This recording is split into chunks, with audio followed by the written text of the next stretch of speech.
You look up at your fruit tree and notice something unusual. Tiny ants are moving along the branches, climbing higher and higher toward the leaves. Even though ants cannot fly, there are no wings, no obvious reason for them to be there, and yet they somehow reach places that seem impossible. Many gardeners look at this and wonder, if ants can't fly, how did they get all the way up into my tree? The surprising part is that the ants themselves are often not the main problem. Their appearance can be a small clue that something else is happening on your tree, something that many gardeners do not notice at first. Over many years of watching gardens change through different seasons, experienced growers have seen this same pattern again and again. Ants often appear after another small change has already started somewhere on the plant. You are not doing anything wrong. This is one of the most common confusing moments gardeners experience. Today, we will look at why ants climb trees, what they are searching for, and how simple observation can help you understand your plant without rushing into unnecessary treatments. Before explaining why this happened, it helps to understand what ants are really following. When ants appear on a tree, many gardeners naturally assume they are there to damage the plant. It makes sense.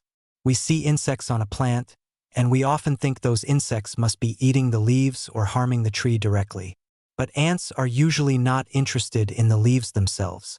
They are often searching for something much smaller and much harder to notice. Many trees have tiny insects living on their stems and leaves. Some of these insects, such as aphids and scale insects, feed by taking small amounts of sap from the plant. As they feed, they release a sweet liquid called honeydew. To us, this tiny drop may seem unimportant, but to ants, it is a valuable food source. This creates a simple relationship. Small sap-feeding insects produce sweet honeydew, and ants come to collect it. The ants are not climbing the tree because they want to eat the tree. They are climbing because something on the tree is providing a reward. This is why ants can sometimes be seen walking across branches, gathering around new growth, or moving under leaves. For a gardener, the ants are often more like messengers. They are showing you that it may be time to look a little closer.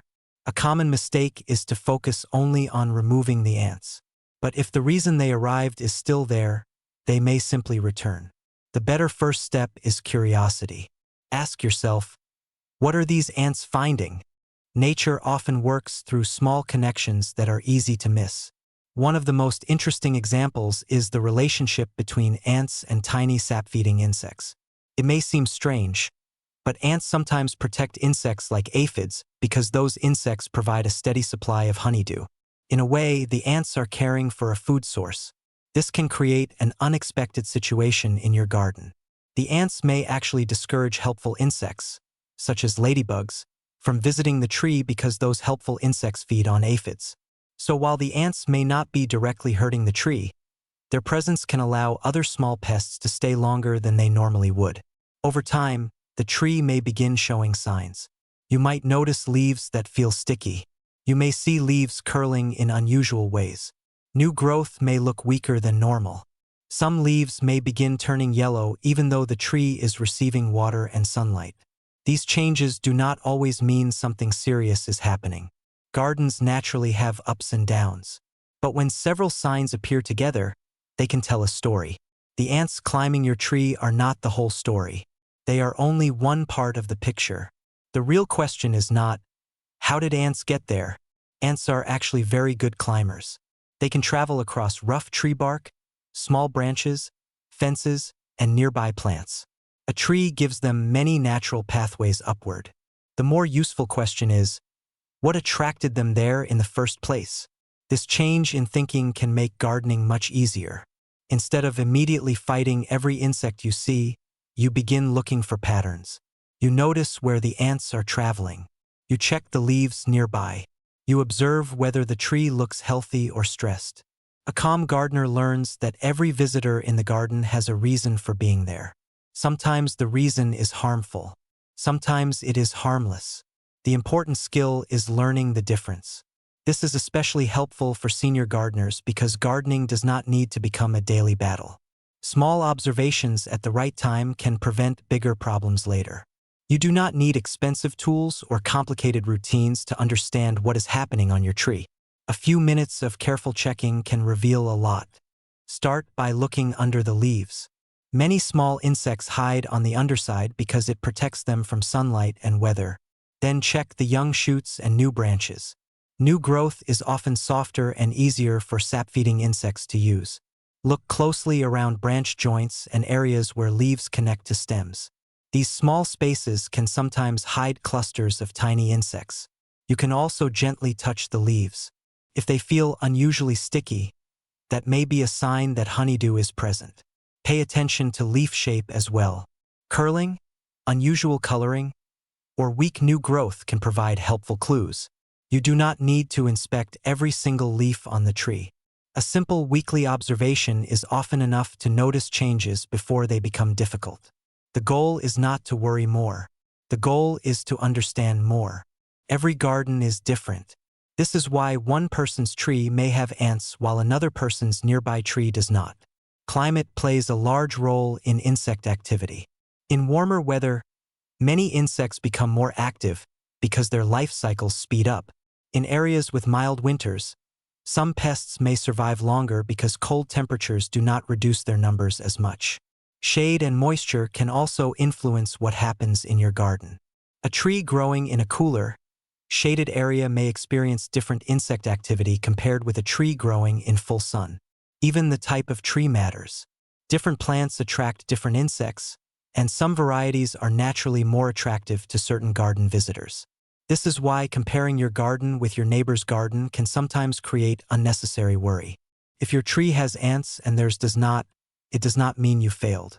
Every garden creates its own small ecosystem. The best gardeners learn to work with their environment instead of expecting every garden to behave exactly the same way. Once you understand why ants are there, your next steps become much simpler. The first step is always observation. Before treating anything, make sure you understand what you are seeing. If you discover sap-feeding insects, there are gentle ways to encourage balance in the garden. Supporting beneficial insects is one helpful approach. Ladybugs and other helpful garden visitors can naturally reduce some pest populations. Keeping your tree healthy also matters.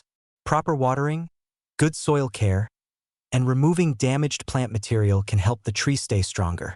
In some cases, gardeners use simple barriers to discourage ants from repeatedly climbing the tree. These should be used carefully and checked regularly. The important thing is not to immediately reach for the strongest solution. Strong sprays used without understanding the problem can sometimes harm helpful insects and disturb the natural balance of your garden. A healthy garden is not a garden with no insects at all. It is a garden where helpful and harmful organisms stay in balance. One of the biggest mistakes gardeners make with ant problems is trying to remove every ant they see. It is understandable. We see ants and we want them gone.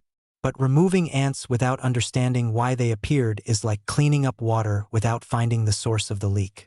The ants may not be the beginning of the problem. They may simply be showing you where to look. Some ants are harmless visitors. Others may be connected to other insects that need attention. The goal is not to create a completely insect-free garden. A completely empty garden is not a healthy garden. The goal is a balanced tree that can continue growing naturally. Experienced gardeners become successful not because they react faster than everyone else, but because they observe carefully before making decisions. Your tree is always giving you information. The leaves, branches, growth patterns, and even the insects around it can tell a story if you take time to notice. Ants climbing your tree can feel like a problem at first, but they can also be an early warning sign that helps you discover something smaller before it becomes larger. This is one of the beautiful parts of gardening. Plants communicate through changes. They show stress. They show growth. They show when something in their environment has shifted. Your garden does not need constant fighting. It needs patience, attention, and understanding. When you learn to recognize these small signals, gardening becomes less stressful and much more enjoyable. You begin spending less time worrying about every little visitor and more time understanding the bigger picture. The best gardeners are not always the ones who work the hardest. They are the ones who notice the most. If you are comfortable sharing, I would be curious to know if you have ever noticed ants climbing your fruit trees and what kind of tree it was. These small observations from different gardens help all of us learn more about how plants respond. Remember, gardening is not always about doing more.